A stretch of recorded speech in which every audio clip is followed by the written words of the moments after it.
Shivaya, Om Namah Shivaya, Om Namah Shivaya. Anandoham, Anandoham,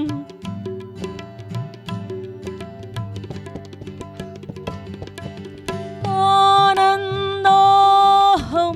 Anandoham, Anandoham, Anandoham. I am bliss, I am Shiva. I am a droplet and I want to merge in the ocean. By repeating the name divine, allow the divine grace to come through you. And may we learn, may we go closer to our ocean. Om Namah Shivaya, Om Namah Shivaya, Om Namah Shivaya, Om Namah Shivaya, Om Namah Shivaya, Om Namah Shivaya, Om Namah Shivaya, Om. Let us never forget that bliss is our original state. We've forgotten it. We are separated from the ocean and let us never forget it. Namah Shivaya, Om Namah Shivaya, Om Namah Shivaya. Anandoham, Anandoham, Anandoham, Anandoham, Anandoham, Anandoham, Anandoham, Anandoham.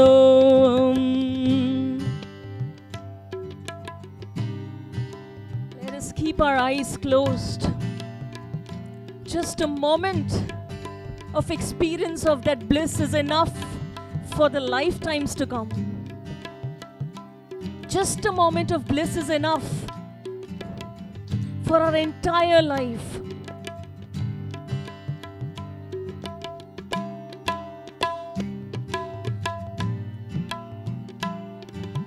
Immerse yourself, drown yourself, drench yourself.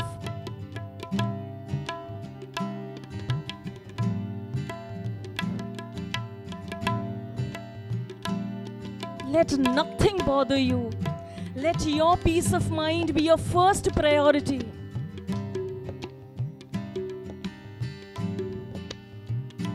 Your peace of mind is your priority. If you do not take care of it, no one else will.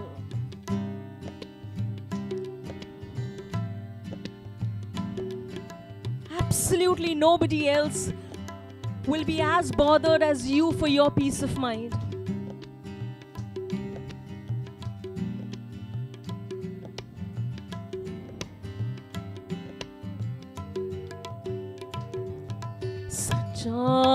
Chara para purna Shivoham, Shivoham. Sachara chara para purna Shivoham, Shivoham. Nityananda Swarupa Shivoham, Shivoham. Anandoham, Anandoham, Anandoham, Anandoham, Anandoham, Anandoham, Anandoham, Anandoham. Nena, Nena, Nena. Om Namah Shivaya, Om Namah Shivaya, Om Namah Shivaya, Om Namah Shivaya, Om Namah Shivaya, Om Namah Shivaya, Om Namah Shivaya, Om Namah Shivaya. Anandoham, Anandoham, Anandoham, Anandoham, Anandoham, Anandoham, Anandoham, Anandoham, Anandoham, Anandoham, Anandoham, Anandoham. Om Namah Shivaya, Om Namah Shivaya, Om Namah Shivaya, Om Namah Shivaya, Om Namah Shivaya, Om Namah Shivaya, Om Namah Shivaya, Om Namah Shivaya, Om Namah Shivaya, Om Namah Shivaya, Om Namah Shivaya, Om Namah Shivaya, Om Namah Shivaya, Om Namah Shivaya.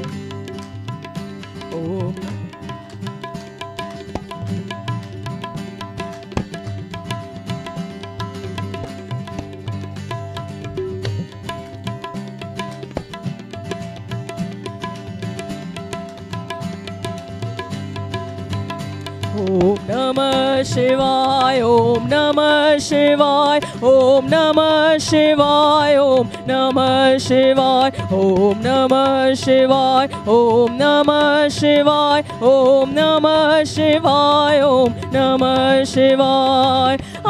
Anandoham, Anandoham, Anandoham, Anandoham, Anandoham, Anandoham, Anandoham, Anandoham, Anandoham, Anandoham, Anandoham, Anandoham, Anandoham, Anandoham, Anandoham. Om Namah Shivaya, Om Namah Shivaya, Om Namah Shivaya, Om Namah Shivaya, Om Namah Shivaya, Om Namah Shivaya, Om Namah Shivaya, Om Namah Shivaya. Anandoham, Anandoham, Anandoham, Anandoham, Anandoham, Anandoham, Anandoham, Anandoham. Let us make the most.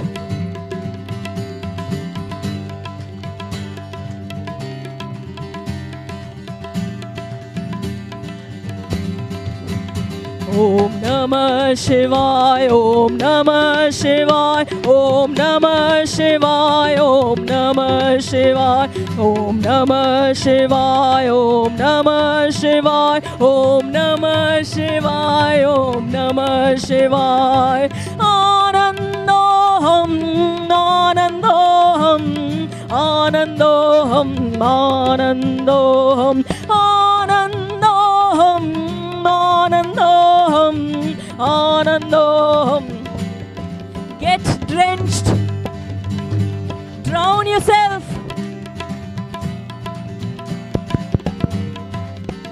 Om Namah Shivaya, Om Namah Shivaya, Om Namah Shivaya, Om Namah Shivaya. Anandoham, Anandoham, Anandoham, Anandoham, Anandoham, Anandoham, Anandoham, Anandoham, Anandoham, Anandoham,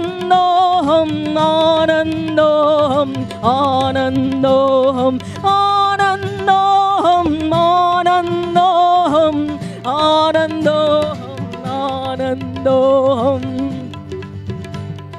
Namah Shivaya, Om Namah Shivaya, Om Namah Shivaya, Om Namah Shivaya, Om Namah Shivaya. Let us show it to Sadhvi ji that we are totally drenched in devotion right now. Om Namah Shivaya, Om Namah Shivaya, Om Namah Shivaya, Om Namah Shivaya, Namah Shivaya, Om Namah Shivaya. Anandoham, Anandoham, Anandoham, Anandoham, Anandoham, Anandoham,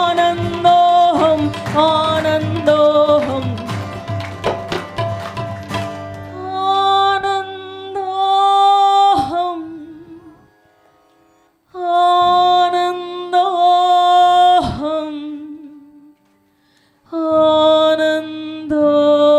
Anandoham, Anandoham, Anandoham, Anandoham, Anandoham,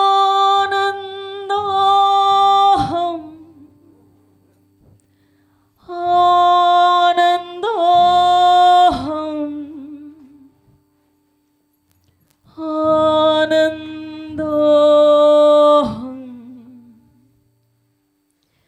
Anandoham.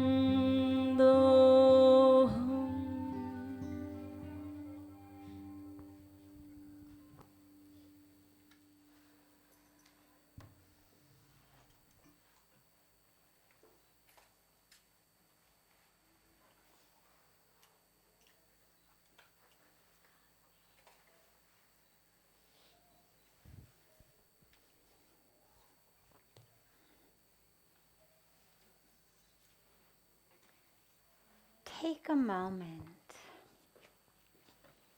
and just allow the eyes to close. And as the eyes close, allow all of the other senses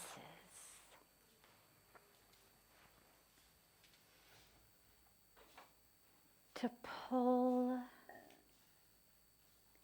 from focusing outside to focusing inside.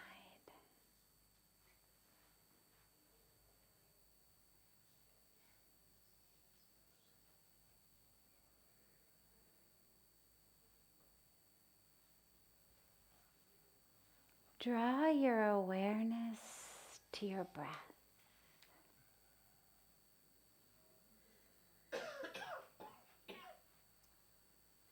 Simply allow that awareness to merge with the breath. If it gets pulled off or distracted for a moment, don't worry. Just bring it back. Allow the awareness to merge so fully into the breath that as you inhale and exhale, there is nothing but breath.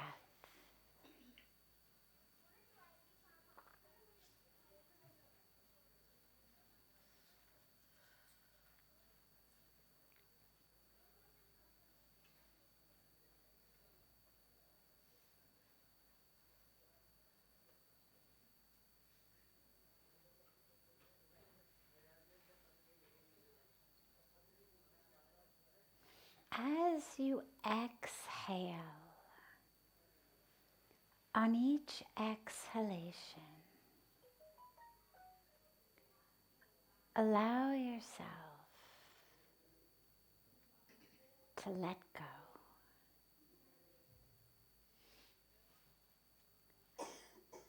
Let go of something that is holding you back.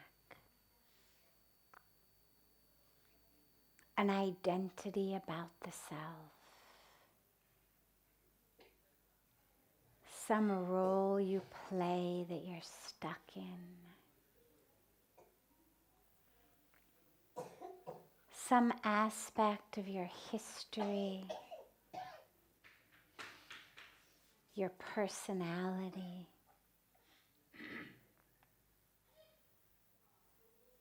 something that is holding you back from living in an experience of awareness,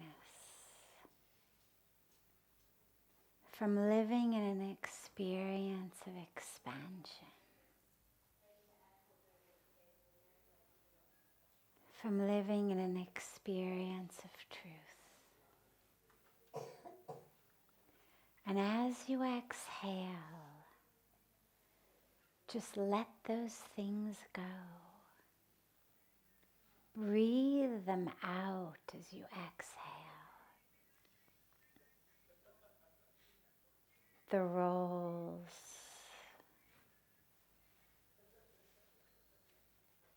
the dramas,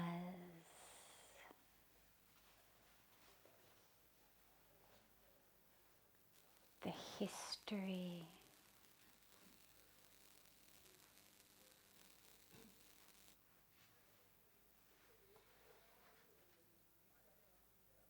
the fears, the desires,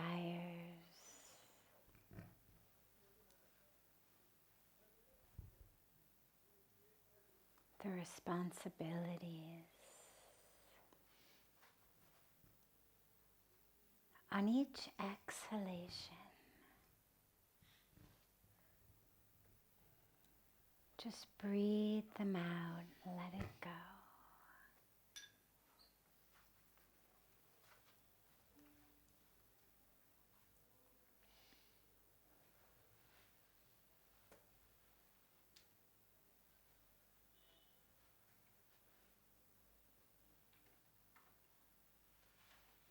And feel yourself sinking deeper and deeper.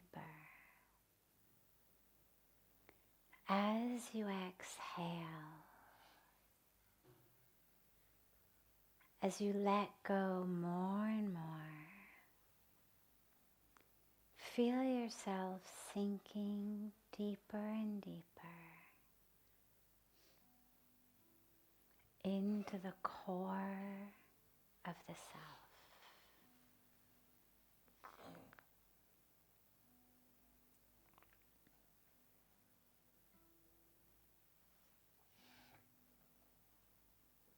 Sink into the spaciousness.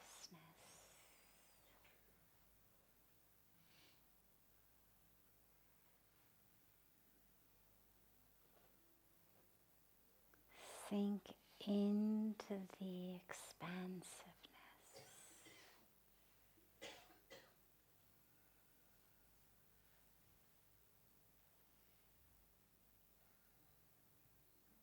Allow yourself to just sink deeper and deeper.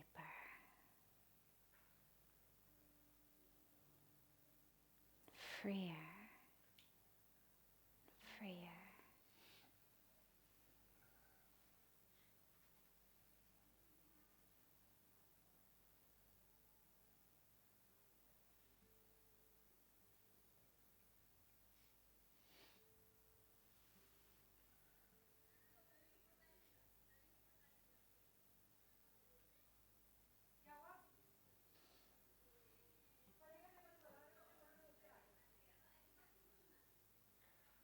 If the mind wanders, don't worry, just bring it right back.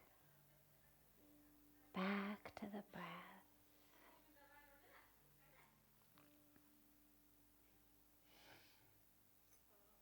As you let go more and more on each exhalation of every role, every story,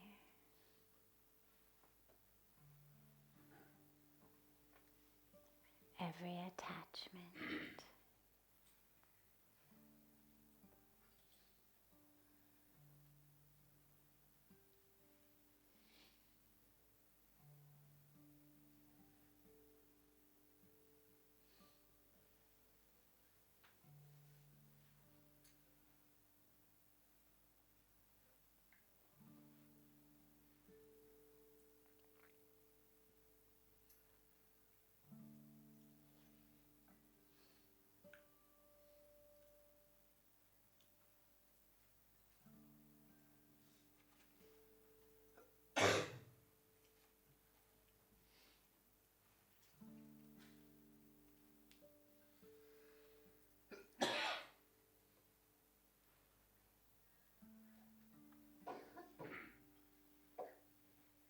Gently bring the palms of your hands together and rub them against each other.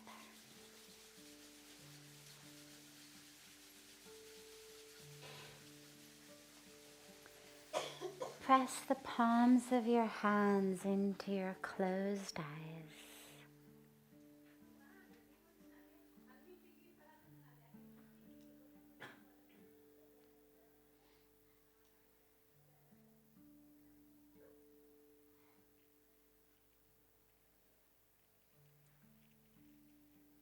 Gently lower the hands and open your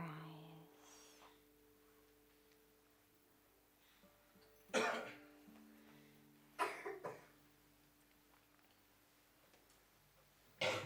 Welcome to Satsang.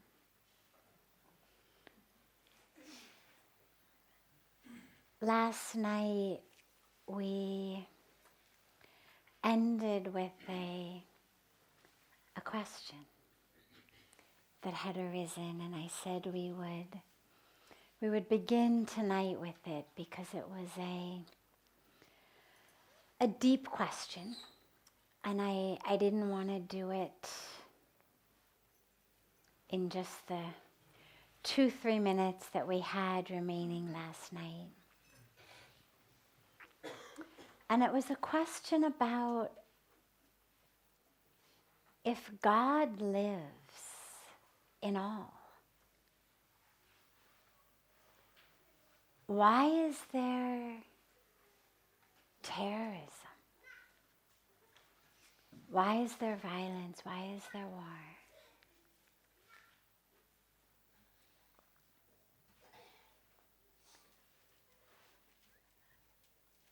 It's important to remember. See, in our minds, we have these boxes. And we have these boxes of good and bad. And so in our minds we think, for example, wealth is good, poverty is bad. Health is good, sickness is bad. Success is good, failure is bad. And so when we think spiritually and people start questioning things spiritually, a question frequently arises, well, if I'm a good person and I pray to God and I do the right things, why do I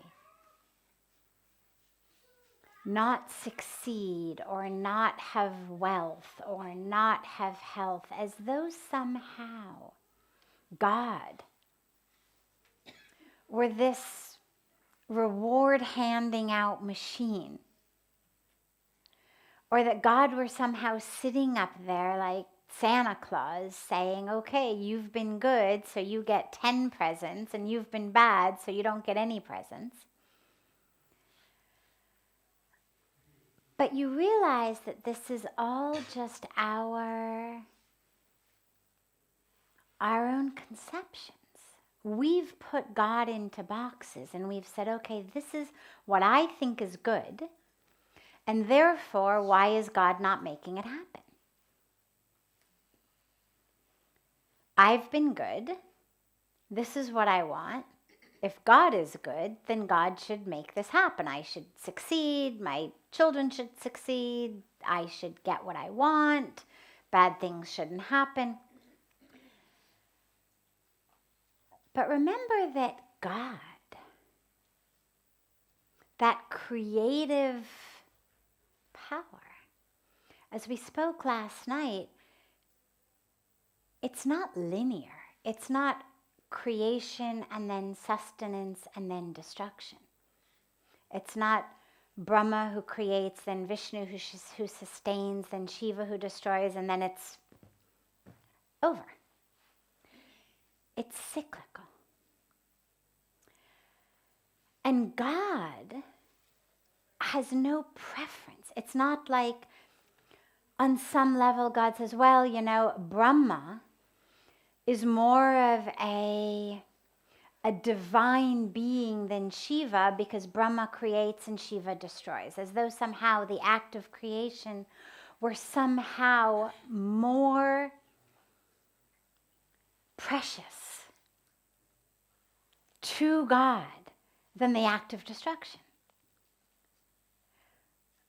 But very, very wisely and very beautifully, the sages and the saints have given us these teachings and these ways of understanding God, in which we have this divine, incredible being of Lord Shiva, this power of destruction. Well, clearly that is not a lesser power, worser power to be avoided. We have Shivji in the banks of Ganga. We pray, we worship.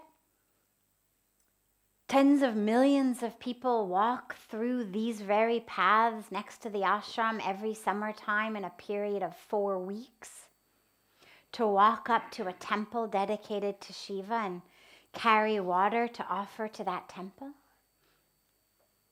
All over the country, all over the world, people worship Shiva as their main divinity. And that's really important to understand on a deep level, because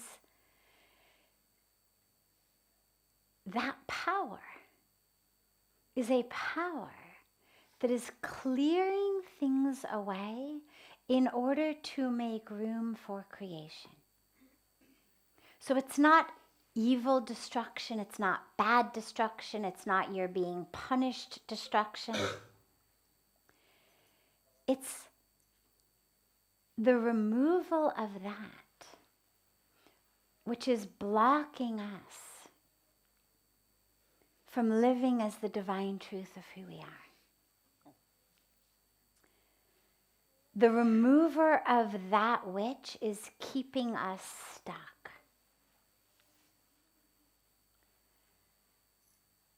These beautiful microphones that they're singing, and I've got this cute little cordless one, but if you look at the microphones that our Kirtan team is using, normal microphones, so they're great as long as they're not stuffed full of sand or dirt or water.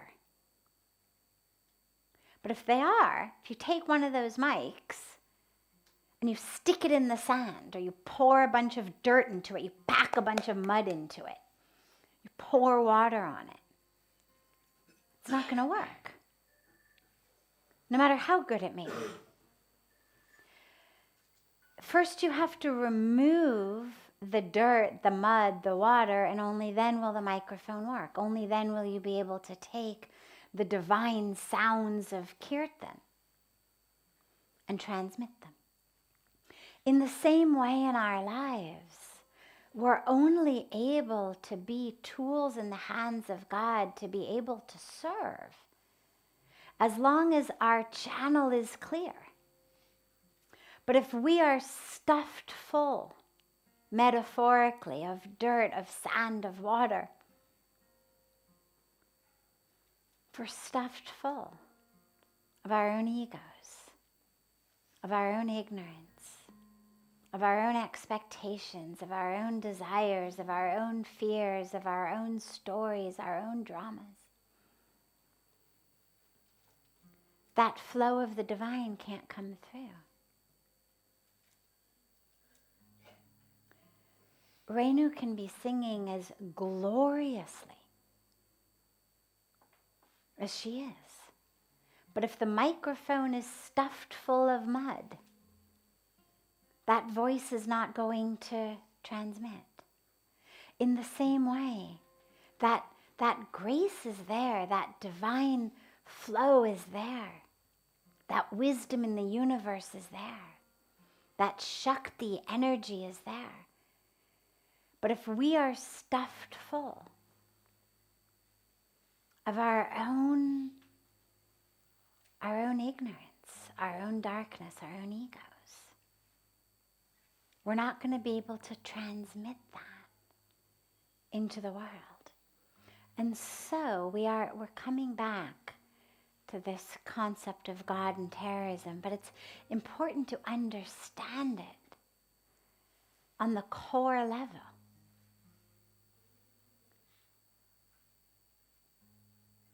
So that power of destruction, when we speak about Lord Shiva, is that power that removes that dirt, that dust, that mud from within us, that ego, that ignorance, that darkness, that attachment, that falsehood, such that grace, truth, light, divinity can flow through us. Now, when you think about bad things happening in the world, well, there's two pieces. Number one, as I said, the universe does not have any sense of good and bad. You may prefer the summer to the winter. The universe has no such preferences. You may prefer the rainy season to the dry season, or vice versa. The universe has no such preferences.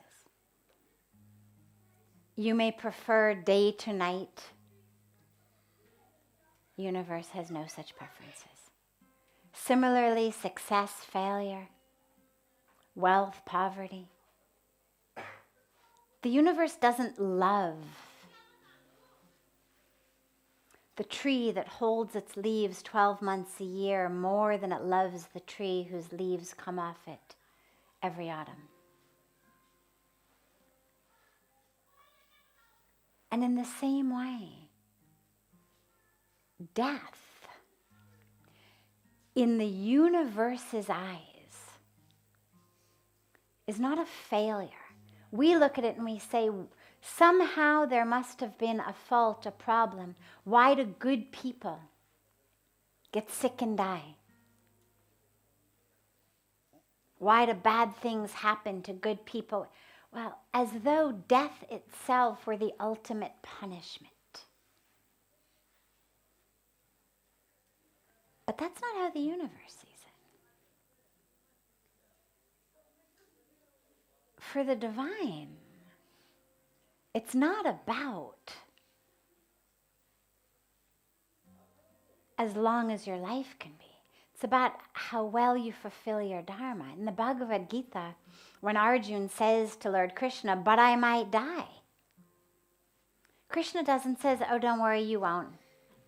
I mean, he could have. He was God. He knew. And I find that actually really interesting, because you think if you were going to comfort your friend and you knew, you had clairvoyance, you knew that he was going to be okay, you would say, "Don't worry. I'm God. I can see the future. I promise. You're fine. You're going to make it through. Bad things will happen, but you will make it through." But he doesn't. He doesn't say to Arjuna, "Don't worry, you will be fine." He basically says, "Yeah, maybe. You might die." He says, "But to die in the fulfillment of your dharma is 1,000,000 times better than living forever, but not fulfilling your dharma." So, to the divine universe, to God, to whatever term we use, it's not about how long can you stretch out this life. It's about how deeply and fully can you be a tool in the hands of God, a useful tool in the hands of God. And by the way, this is not just a Hindu teaching. If you look, for example, at the prayer of St. Francis of Assisi, which I love so much, and it begins by saying, "O Lord, make me an instrument of thy mercy," right? And what I love about that is instrument is basically a synonym for tool. We're talking about tools, instruments in the hands of God. It's not about, "Oh God, make me as rich, as successful as you can. Oh God, make nothing ever happen to me. Oh God, make everything I want happen. It's, oh God, use me. Oh God, let me be an instrument, a tool, a microphone in your hands. Therefore, when we look at issues like terrorism, or we look at things that to us feel objectively bad, well, they are on one level of existence. And we need, on this level of existence, in which we have a body, we have a role, we have tools, we have skills, we have abilities, we have brains, we have initiative, we have technology, we have compassion, we have resources. We absolutely need to use all of them to be that instrument. To spread. Again, paraphrasing St. Francis, to spread love where there is hatred. To spread joy where there's misery. We need to be those tools.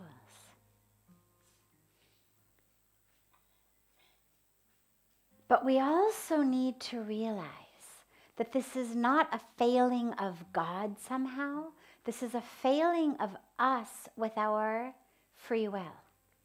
Because when God created the universe and the people in it, along with everything else, we were given free will.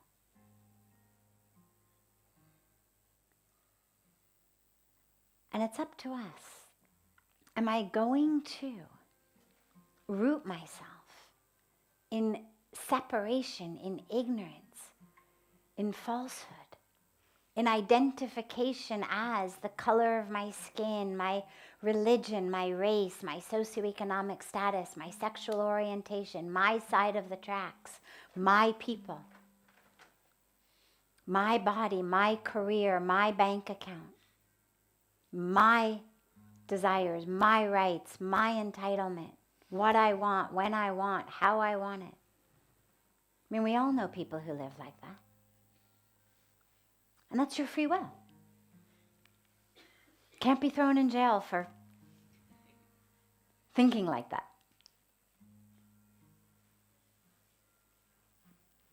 But most of us would say it's not perhaps the most effective use of your free will. It's not the most beneficial use of your free will, either for yourself or for the world. And this is where we realize, well, using my free will like this is not only harming the world, but it's harming myself. Because one thing you can be sure of, anybody who is wreaking havoc on someone else's life is doing that because they live in havoc inside. If I am causing you pain, it is because I am in pain inside. If I am bringing you misery, it is because I am miserable inside. I always say these air conditioners can only give us cold air. Fortunately, they're off now. It's December. In July, it's very nice to have them on. But if we turned them on now and the people sitting on the couches under them got pneumonia, it wouldn't be the air conditioner's fault. All it's got is cold air. That's what it's got. In the same way, if what people have is anger, misery, fear, ego, ignorance, darkness, that's what they're going to spread. And it's our responsibility to use our free will to spread. First to be, and then to share and spread. Love, peace, oneness, togetherness. To break borders and boundaries of us and them. But this isn't God's fault. This is our fault. This is all of us identifying as us with a them over there. Because if there were no us and there were no them, there is no one to kill. There is no one to harm. And this is where that border needs to be broken, where that line needs to be dissolved. Not that we don't appreciate diversity and colors and sizes and shapes and ways of worship and languages. Of course we do.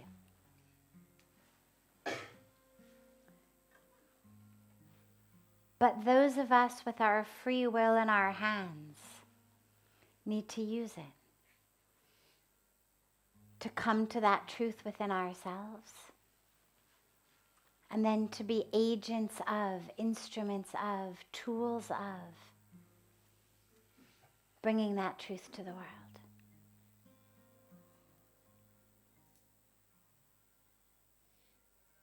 But we can't blame God.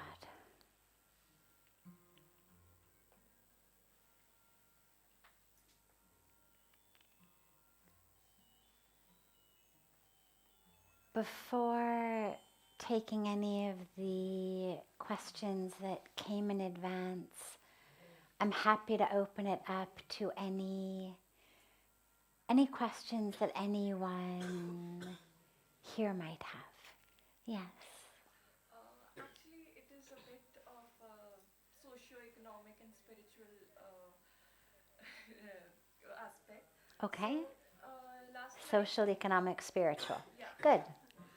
So the thing is, last night I arrived here and I had a call from a friend, and she said, despite the political, is it not politically insensitive of you to join yoga despite what is going on in the country?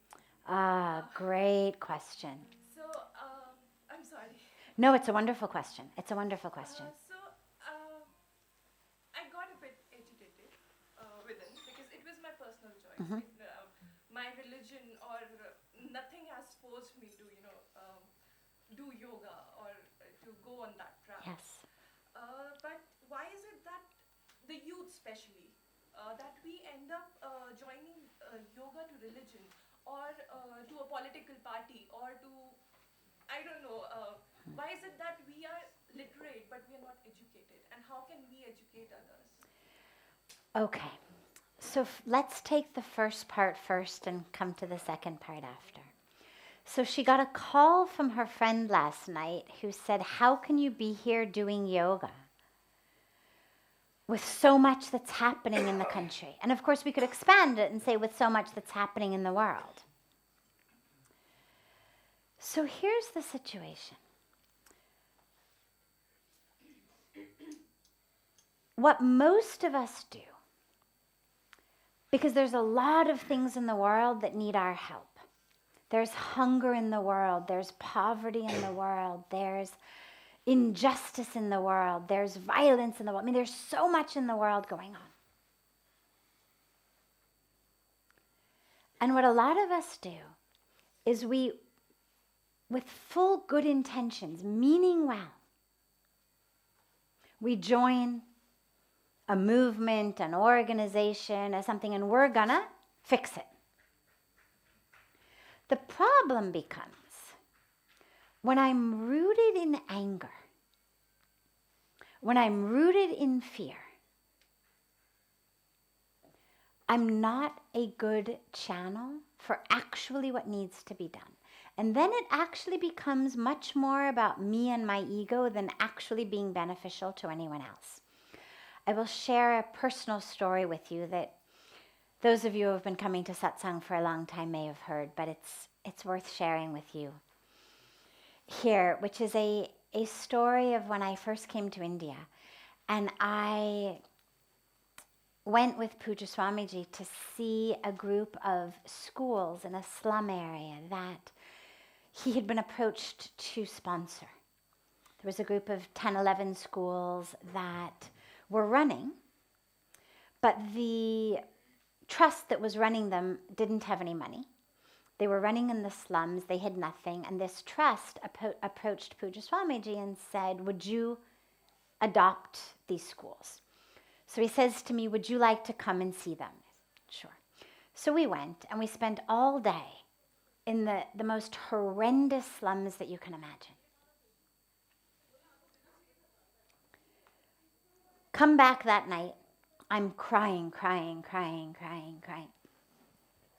And we get back to the ashram in Delhi, and it's dinner time.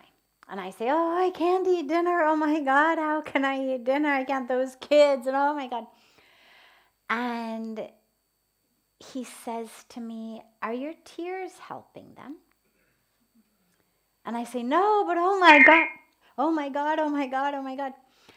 And he says, your tears are only helping your ego.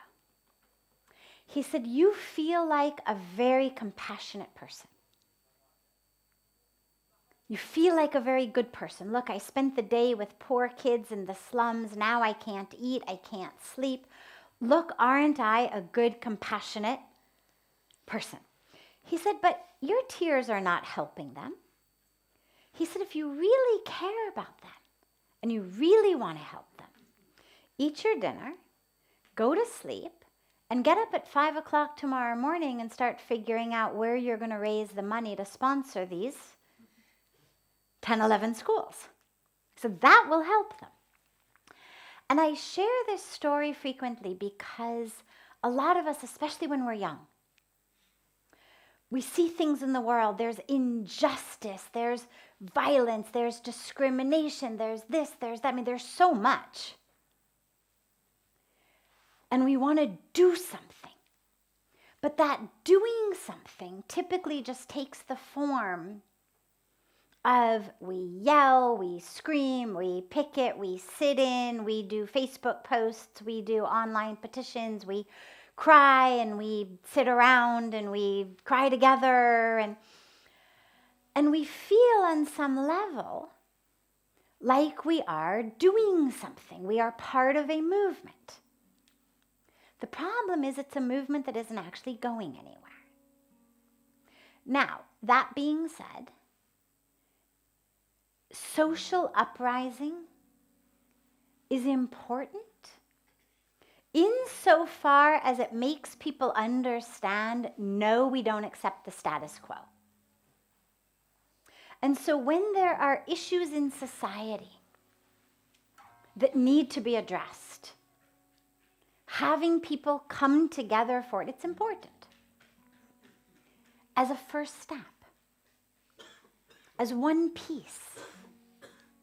But really what the world needs, much more than people in the streets yelling and screaming and carrying picketing signs and not being able to eat or sleep because they're so upset about it, is people who do yoga, who meditate, who are grounded enough themselves that they are able to actually be tools in the hands of the divine, so they can actively serve in a way that isn't about their ego, that isn't about their anger, but that is actually a way that benefits this very world that they're claiming to care so much about. And so in our world today, there is so much going on that absolutely requires every one of us to stand up and take part. I always say, these are not the days to say, I'm going to sit this one out. These are the days where, as spiritual people, we must be engaged. But we must be engaged in a way that is grounded and anchored and clear, and from a place of love and truth. Because screaming and yelling in the streets at them just creates more division between us and them. And whether you're yelling from this side of the line or you're yelling from that side of the line, either way. And then in your heart, you're going home with a division, us and them. We are right, they are wrong. And what we need today is people who are grounded and anchored and rooted in an awareness of oneness. Because we can keep creating boxes and circles and lines based on today's political situation, today's climate situation, today's international situation. We can make circles and lines about everything ranging from women to people of different sexual orientations, to people of different castes, to people of different colors, to people of different religions, to political, whatever it may be. You can make as many different circles and lines and boxes as you want. And you can be on the inside, you can be on the outside. But all that does is draw our lives into mazes. Today we scream about that, tomorrow we scream about this. I'll write today's petition, you write tomorrow's petition. But the world stays the same. If you actually look throughout history at the leaders who have really effected actual positive change, who have really brought about change, from Gandhi to Martin Luther King to Nelson Mandela to everyone in between,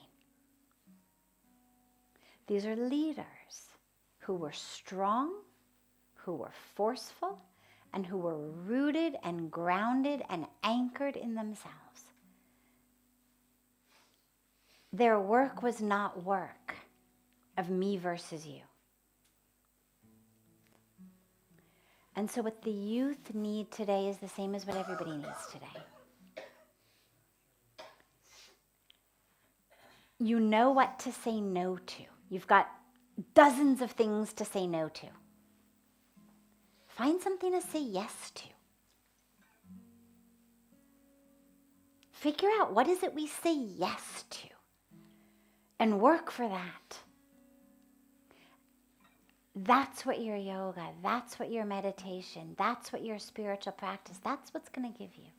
We have enough people in the world saying no. We know no. But that doesn't get us anywhere. What are we prepared to say yes to, and how are we prepared to change how we live? And that's what we need. So you're in exactly the right place. Yes, wonderful. Last question. Yes. Yesterday I met you, and today I got a complaint from my work. They complained just because my name is Amitabh, another religion, 3 women, they complained. Because in Korea, actually, there is 5 religions, but some of them are very aggressive. Okay. So what's the question? The question is, how does it matter if my name is Amitabh and people start hating me? Does it matter to you? It does matter. Stay with me for a minute. Is this a problem for you? Inside you right now, is that problem there? It haunts me for a second, but it does. What haunts you? Why do people don't understand me? And what is it they don't understand?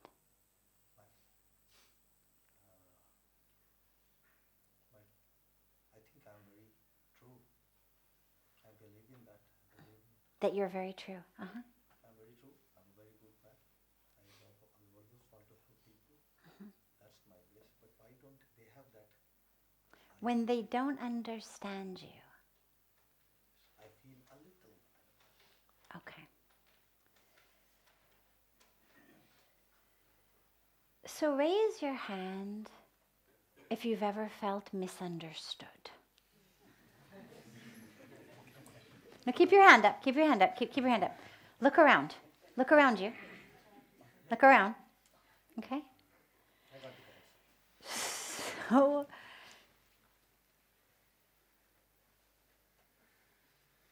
But I had everyone raise their hands, not just so you would know that you're not in this alone.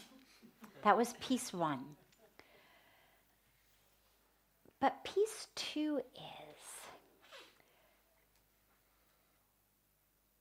the reason that it matters to us to be understood is because we want to be seen. And I don't mean this in a judgmental sort of you should feel badly about yourself way.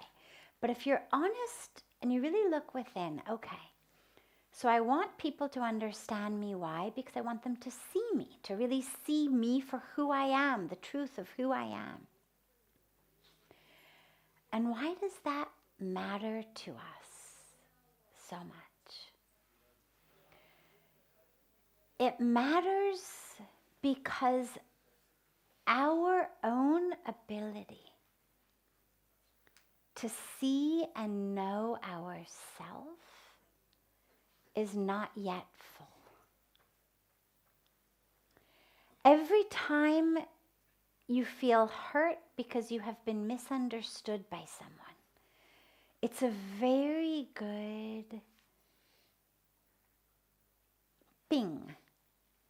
reminder to the self of, oh, interesting, okay, what work do I need to do with myself such that this doesn't bother me? Because on a core level, it shouldn't bother you. The Buddha was not worried that people didn't understand him. He certainly had discovered an extraordinary truth that he wanted to share. But people's lack of understanding him, and this is true with all religions. Look at the prophets, the sages, the saints of every religion. And what you will find is they were always misunderstood. In many cases, they were condemned because they were misunderstood. But what you don't see is a sense of, oh, because each of them had an awareness of the fullness of themselves that didn't require being seen by another in order to feel full themselves. And that's the important piece. When you feel that you need that understanding by another to feel full yourself, it's a reminder. My meditation needs to be deeper. And it's a wonderful reminder because people will always misunderstand you. Assuming that you know people. If you only know two people and they know who you are, fine, you're done. So ignorance is bliss? I'm sorry? Ignorance is bliss? If your definition of bliss is very, very narrow. If all that matters to me is to be understood by other people and I find two people who understand me, fine. But that's not what we're here for. You're not here on planet Earth to have two people understand you.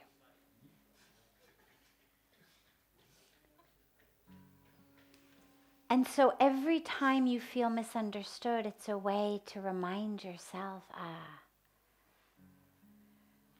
let me reconnect myself, recommit myself to my understanding of myself, to my fullness of myself. Taki, it doesn't matter whether people understand or not. That's the point. To be free to move throughout the world. Not 2 people, 2,000 people, 20,000 people, 2 million people who misunderstand. Okay. As long as you understand, that's what matters. And until you understand, no amount of other people understanding is going to help. And so use this little ping as a way, this reminder, as a way to go within.